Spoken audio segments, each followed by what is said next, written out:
I long term have never liked the idea of Mobley and Allen together. I don't think it works. I don't think at the highest level it can work. I think that any really good team will basically make those minutes untenable due to the lack of space. And both Mobley and Allen are good rim protectors, but when they play together, one has to be on the perimeter more and chasing a smaller stretch four around. That's difficult. I think JB Bickerstaff has done just an admirable job trying to stagger them and trying to make it work with both players on the roster. I've really loved seeing his experimentation with substituting to make sure that basically they play as infrequently as possible. Because one thing that you and I, especially me, often forget, we made the conversation about the cloning thing. Like, what if we could just, what if there was the rule that they couldn't be on the court together at the same time? And I feel like you and I, with this Mobley Allen thing, both of us would just be like, yeah, they just shouldn't play together. They should just be like what Tibbs did with Randall and Obi. They should just be zero sum. But these are two, depending on who you ask, good to really good players who have egos and probably want to be out there for 30 plus minutes a night. That's something, Mobley was a top 3 pick. Allen's been an all-star. I don't think it's reasonable to go up to one of these guys and be like, sorry, bud, like we're only going to play you 20 minutes a night. I don't think that's a reasonable expectation. And so I think Bickerstaff is doing the best he can by starting both. And look, I'm watching these games and I see Mobley come out with 8 minutes left in the first quarter, and he's like, okay, like, yeah, you're starting and you're going to play close to the minutes you want to play. Mobley's playing 31 minutes a game this year. Allen's playing 31 minutes a game this year. I don't think either is discontent with the overall minutes they're playing. And so if you're getting them close to the overall minutes they want to play, but you're doing it by staggering them as much as possible, I truly believe that gives them the best chance to win at the highest level this season. And that's not an easy thing to realize, as we as Knicks fans are very, very aware. Like it would be easy to just be like, okay, these are 2 of the 4 players we're building around, just going to play them as much, and they've got to figure it out. But I think Bickerstaff has identified their weaknesses and is doing the best he can to maximize not only them as individuals, but the overall team. If I was a Cavs fan, I would be really encouraged by how he's been staggering them recently. Yeah, I agree with you. And you actually pointed this out to me. I mean, you were texting me one night and saying like, oh shit, like Mobley's coming out like so early into the first quarter and he's doing this awesome job staggering them, Bickerstaff. And I agree with you. I think that's really cool and honorable that he's doing it and trying to balance like getting both of these guys who are high-level NBA players to both play as much as possible while making sure that he's mitigating the redundancy that they give when they're on the court together. But there's only so much you can do as a coach, right? Like the redundancy that they have between those 2 players, in my opinion, is the entire reason like trades exist. Like you just have 2 players who both have a lot of value, ostensibly, and they don't offer the skill set that you need to maximize your team because they both have a very similar skill set. So you trade one to get a player who is as valuable or nearly as valuable, but offers the actual skills that you want to actually make your team better. So like that's the reason why trades exist. I've been talking about the Cavs. I've been saying the Cavs should trade Mobley for a while already. Like I've been on this. One of my first podcasts ever on Knicks Film School, I mentioned a hypothetical Mobley trade, and I think I said for Pascal Siakam at that time, which wouldn't really make a ton of sense because Pascal can't shoot. But I thought of Pascal as a better shooter than he has been. I won't say he can't shoot. Obviously he can shoot, but not enough. I think that would be the most impactful deal that they can make. But something like that, and so for me, I just think that's why trades exist first and foremost. And secondly, I do think I'm just lower on Mobley overall as a player. I just am than most people, than you, I know, Geoff, than most people I talk to. And that's because I think he can potentially be a 5, a full-time starting 5 long-term, but I don't think that that's a guarantee. With Mobley at the 5, I just looked at the lineup data. They're barely a net positive. And the reason is because their offensive rebounding percentage is in the 4th percentile with Mobley at the 5, 4th percentile in the entire league, which is insane. And their defensive rebounding is 27th percentile in the league with Mobley at the 5. And you might say, well, don't you see similar like statistical data points with someone like Chet Holmgren? And maybe, but guess what? Chet is also shooting an insane rate from 3. Like he's probably close to 40% from 3. So that makes all the difference. And Mobley doesn't offer you that. So you're losing out on the rebounding. You're getting great rim protection for sure, but you're losing out on the rebounding. And you're losing out on the spacing. You're just not getting enough back. You have to have one of those to me. Your 5 has to give you either elite spacing or elite rebounding. I genuinely believe that. And obviously it's not a hard and fast rule because you could have other players that compensate and do other things. So it's not a hard and fast rule, but for the most part, that's a rule I would probably try to live by, a guideline I would probably try to live by. And Mobley doesn't give you either. So to me, I think he's very much limited. I'm not sure what he's going to be if he never learns to shoot. I'm not sure where his impact is going to end up in this league. And I think Jarrett Allen is, to me, clearly a better player than Evan Mobley. So the Cavs' top 3 most played lineups are their starting lineup with Mobley and Allen both playing, and then 2 iterations of single big plus 4 shooters. One with Allen, one with Mobley. The starting lineup, which has played 265 minutes, has a net rating of plus 1.7. It's barely treading water relative to how good they are overall. The Allen iteration of Allen plus shooters is at plus 19.6 per 100 possessions. Absolutely obliterating opponents. The Mobley iteration, Mobley, Okoro, LeVert, Niang, Garland, plus 22.3 per 100 possessions. And it has all the indicators that you were just talking about. If you look at defensive rebound percentage, if you look at offensive rebound percentage, the Mobley lineup is doing the worst. But assists are way up, true shooting percentage way up. There are things that could be pointing positive in that direction. I personally think that Mobley does offer gravity that Allen doesn't, even if he doesn't shoot as much and hasn't developed a shot. I don't know how to properly represent this argument, but I just see, like, you know how like when you watch a guy who like Gobert, when the T-Wolves play the Bucks and Gobert is the screen setter, Brook Lopez is playing an even more exaggerated version of drop coverage. You know, he's basically just planted in the paint, and they're trusting the ball, the point of attack defender to fight around the screen and stop whatever pull-up 3 could happen with the ball handler. But they're sagging off Gobert completely. They don't care basically that he's out there setting the screen.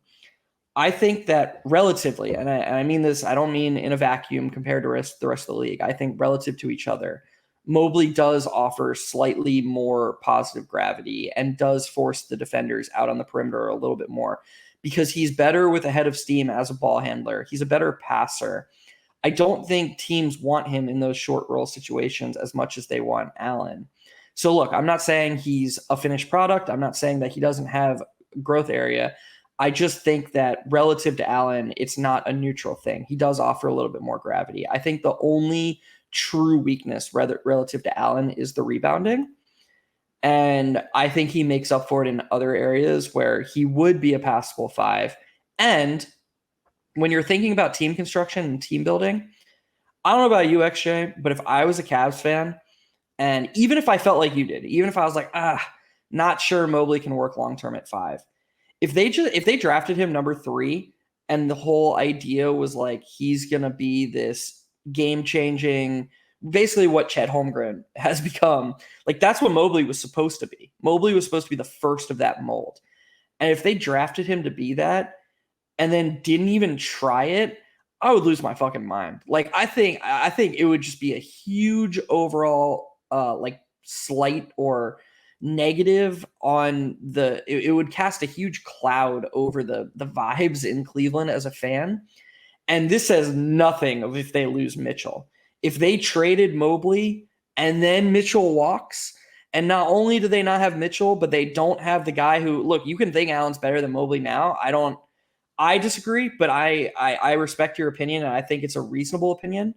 You'd definitely rather have Mobley long term. The age, the ceiling, I think you have to agree with that. And if you trade Mobley and you lose Mitchell, this is the conundrum they've been in, XJ, is that yes, there is a lot of logic to trading Mobley, but the long-term ramifications, if things go a certain way and they don't get the instant team success that you want, that looks really bad. But on the other side, if they trade Allen, you're getting far less. So they're kind of in a huge pickle, I guess. I don't have a better word, for lack of a better word. Yeah, I appreciate all your points. I vehemently disagree with all three of your points, actually.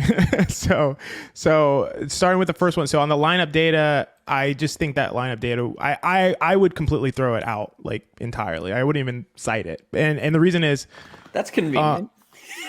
No. I'm going to tell you why. Like, it's not convenient. It's because it's a sample size reason. First of all, so I'm looking at the same data again. I don't think you look at 5-man lineup data until it's like 500 possessions. Less than at 500 possessions, it's like, okay, that's interesting. At like 700 possessions, you're probably like, okay, this is legit. Less than 500 possessions, it's like, it's useless. Like I wouldn't even look at it. So, but and the lineup data that you cited specifically, Garland, LeVert, Okoro, Niang, Mobley, is at 185 possessions. I don't think that's meaningful or really helps us understand what's going on. And also, that lineup against, we're talking about LeVert and Niang and Garland. Obviously, that lineup is very likely exclusively playing against bench units. And they should be bench units with that lineup. Like we need to stop doing that. Like this Knicks fan thing of like, it's not a Knicks fan thing. What do you mean? They play against bench units. It's like exclusively a Knicks fan thing. Like it's like we've all been gaslit to think that if you come off the bench, that you only play against bench players. No, I'm not saying that they only play against bench units. I'm just saying that this is largely not playing against an opponent's starting five. Like, do you disagree with that? I would be surprised if there's a single possession that this unit played against an opponent's starting five. I would be surprised if there wasn't. Okay, but if there it is, it's like 5 possessions. Like, how many possessions do you think this is? They've started. You just shifted the goalpost. You'd be surprised if there was a single possession. Now you're like, okay, maybe 5. No, I would still be surprised. I wouldn't not be surprised, but I'm just saying, like, if they have, it's not many. Like, I would still be surprised if it's 1. Like, I maintain that statement. And if they have, it's not many. And the bench, when I say bench units, I don't mean like hockey shift rotations that they're playing against 5 other guys off the bench. I mean, they're not playing against opponents starting fives. That's my point. So when you look at a starting five of Mitchell, Strus, Allen, Wade, and Okoro, then they are playing against other opponents who have started their 5 players, their 5 best players, their best 5-man rotation or best 5-man lineup. They're playing against those guys. This other lineup that you mentioned, they're almost never playing against those guys. That's my point. That's what I mean by that, which is just objectively true. That's not like a Knicks fan thing. That's just literally, that's true. And so, okay, so not only that, then it's also very few possessions, not enough possessions to really care about it. So that's one thing. So I wouldn't really care too much about that lineup data. Allen versus Mobley, we're talking about like just offensive value. I don't think they're even comparable. I don't think Evan Mobley creates anywhere near the gravity that Allen does in terms of his ability to cut hard to the basket in the short roll. I think they're comparable. I don't know that Mobley's like a way better passer in the short roll. Like, Jarrett Allen's gotten so good at passing. And maybe Mobley's a little better, but I don't know that he's that much better. And then in terms of like the threat from the mid range, Evan Mobley shoots 35% from the mid range, which, he shot 37% from the mid range last year and 38% the previous year. And if we look at Jarrett Allen, which I'm going to look at Jarrett Allen right now, he's shooting 52% from the mid-range this year on very low volume, but he's clearly a threat from the mid-range to make short mid-range shots when he pulls them. I don't think that they have any level of similar gravity when we're comparing the two. EPM would agree. Evan Mobley's offensive EPM is minus 0.8 this year, was 0 last year, and minus 1.5 the previous year. Jarrett Allen is plus 1.8 this year, plus 1.2 last year, plus 1.7 the year before. I just think objectively they're not comparable offensive players. You could say that you think Mobley long-term will be, But right now, there's just no comparison between them in terms of offensive impact as players. All you talk about when you talk about like EPM and stuff is how important it is to you pointed out at the start of the show how important it is to recognize that it's capturing what they're doing in their roles. This season, Evan Mobley has played 481 of his 1,055 minutes with Jarrett Allen. Jarrett Allen plays 100% of his minutes in his ideal role. Evan Mobley's playing almost half of his minutes in a suboptimal role.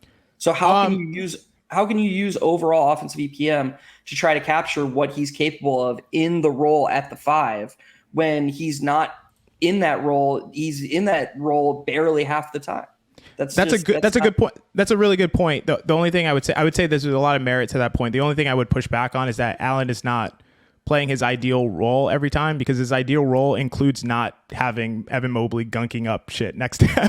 but he's played a ton of minutes without Mobley, so that's totally valid. I think that's a valid. That's true, but when you do agree that when they're on the court together, even though there's not an optimal spacer at power forward, Allen is always the primary screen setter and is always doing the thing that he's comfortable doing. So offensive EPM is closer to capturing what his true impact is. I don't think offensive EPM is close to capturing what Evan Mobley would do if he played a full season at center and there was no Jarrett Allen. Yeah, I think that's a valid argument. And I think you can say the same for his defensive impact as well. So I think that Mobley has the great position of not being the primary rim protector in most situations and not having to always finish off the possessions with defensive rebounds, because he has Jarrett Allen to do that, and that's kind of what they do. So I think it works both ways. But you're totally right. It's a great point to bring up. And the last point before we kind of close out the pod, just to push back on the last thing that you said about the Mobley experiment, like how you would feel as a Cavs fan. The only issue I would have with that is that it's just, to me, it's like a sunk cost. It's like things have changed. Like, like you didn't know where you were at. You didn't know you were going to get Donovan Mitchell. You got Donovan Mitchell. Now you're competing for a championship potentially. Like, sorry, it didn't work out because we were better than we thought we would be. and Jarrett Allen's better than we thought he would be. And the dynamic that we have, the synergy that we have without Mobley is better than we thought it would be. Like, and that just changes things. And so, we didn't get a chance to try this thing and to make it work. But the whole point of making it work or trying all the things is to win a championship. That's the entire purpose of it. So it's like, you can't be too mad if we get 80 cents on the dollar for Evan Mobley for a player who fits in much better, and then we go to an Eastern Conference final or final and compete for a championship. Like, I wouldn't be that mad if that was the case. It just that's all I would care about, is that how are we actually, what are our chances to winning a championship? So that's the last thing I would say on that. Yeah. So you think basically your projection for the Cavs, or likely projection, is they lose in the second round, maybe the conference finals, and then in your opinion they should be active this summer and look to give Donovan Mitchell like a real chance to win a championship in Cleveland before to try to keep him around long term. Yes, 100%. That's what I think they should do. I'm a little worried. I mean, and hopefully people view Mobley the way that you said it. Like long term, I would still take Jarrett Allen over Evan Mobley. So hopefully people think that that's crazy, and Mobley still commands a ton of value on the trade market, and you get something really good back that fits a lot better. Like, imagine getting, I can't think of a specific player off the top of my head, but an Isaac Okoro replacement that does the Isaac Okoro things, but like better and shoots better from three. Like, how do you beat this Cavs team if they have a better version of Isaac Okoro out there with the team that they already have? Like, if you could get a ton back for Mobley, I would absolutely do it.